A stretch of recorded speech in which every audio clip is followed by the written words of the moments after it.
గల్లా ఎగరేసి మాది తెలంగాణ రాష్ట్రం అని చెప్పుకునే స్థాయి నుంచి ఈరోజు మాది తెలంగాణ రాష్ట్రం అని చెప్పుకోవడానికి సిగ్గుపడాల్సినటువంటి స్థాయికి తీసుకొని వచ్చి మన సీఎం రేవంత్ రెడ్డి సాబ్.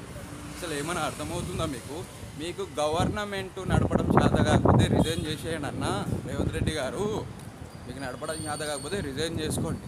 ట్రాఫిక్ పోలీసులు ఏంటండి నాకు అర్థం కావట్లేదు. ఎక్కడ పడితే అక్కడ ఫోటోలు కొట్టడం, దొంగచాటుగా దాచుకొని టిచ్చి క్లిక్ ఫోటోలు కొట్టడం, సర్వీస్ రోడ్లలో కూడా వచ్చేస్తారు. వీధుల్లో గల్లీలో కనీసం ఇళ్ళ ముందు పార్క్ చేసినవి కూడా వాటికి కూడా చలాన్లు వేసుకుంటా వాటిని కూడా చెక్ చేస్తూ ఉన్నారు. ఆ వర్షం వచ్చి ట్రాఫిక్ జామ్ అయితే హైదరాబాద్ మీద వాళ్ళేమో ఏసీ ఇన్నోవా కార్లలో కూర్చొని నిమ్మలంగా ఉంటారు. ట్రాఫిక్ ఏం క్లియర్ చేయరు.